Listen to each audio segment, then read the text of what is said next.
Je sais pas si vous avez fait les journées du patrimoine, mais moi hier, je regardais Jean Castex qui était tout content de son week-end. T'as vu, il a fait visiter son bureau à Matignon. En fait, en poste depuis pas longtemps, pour lui, les journées du patrimoine, c'était un peu sa pendaison de crémaillère. Willy Revelli met les points sur les i, matin, midi et soir, sur votre France Bleu ou francebleu.fr. Avant de parler des téléphones, cette info que j'ai lue hier et qui va concerner beaucoup de personnes parmi nous tous en France, 177 millions de voyageurs, pas qu'en France bien sûr, donc n'ont toujours pas réussi à se faire rembourser leurs billets d'avion annulés depuis mars. Est-ce que c'est le cas autour de la table? Vous avez des galères de billets d'avion? Non. Très bien, merci, au revoir. Pourtant, il y en a 177 millions qui n'arrivent donc pas à se faire rembourser leurs billets d'avion. De là à dire que c'est du vol. Bon, certains ont quand même reçu des avoirs, mais comme on n'annonce pas une reprise normale des vols avant 3 ans, ils l'ont bien justement la sensation de s'être bien fait avoir. Non, mais c'est là où moi j'ai quand même pas de bol. Cette année, c'était la première fois où j'ai été obligé d'annuler un vol pour les Seychelles à cause du Covid. Les autres fois, c'était à cause de l'argent. Voilà.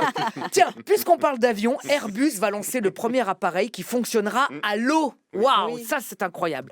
Contrairement aux Jean Lassalle, qui lui n'a donc pas encore l'air d'être équipé pour fonctionner à la flotte.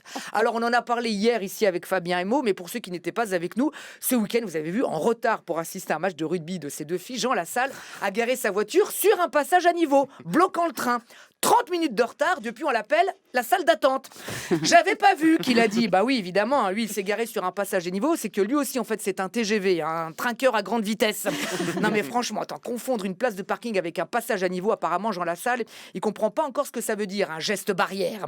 Sinon, ce week-end, je sais pas si vous avez fait les journées du patrimoine, mais moi hier je regardais Jean Castex qui était tout content de son week-end. T'as vu, il a fait visiter son bureau à Matignon.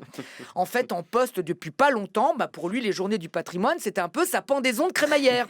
C'est vrai qu'il avait l'air très à l'aise à nous recevoir chez lui. Enfin, chez lui, si on veut. Pour les élus, les journées du patrimoine, c'est un peu « viens chez moi, j'habite chez une copine ». Et la copine, c'est nous, le contribuable. Non, mais moi, j'ai trouvé ça très chaleureux, même si certains ont dit oui, avec son accent et son look provincial, il ressemble plus à un vendeur de chez Confo à Perpignan qu'à un chef du gouvernement. En plus, avec son masque, il y a plein de visiteurs qui lui ont dit « Bon, d'accord, vous êtes bien gentil, monsieur, mais il est où le Premier ministre ?»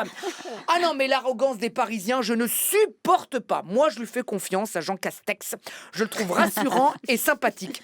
Même à la fin de la visite, quand il a dit « N'oubliez pas le pourboire », avec son gobelet et sa pancarte « Une petite pièce pour la France, s'il vous plaît », il m'a fait peine. J'ai donné. Allez, vive le patrimoine de la France et bon appétit, bien sûr.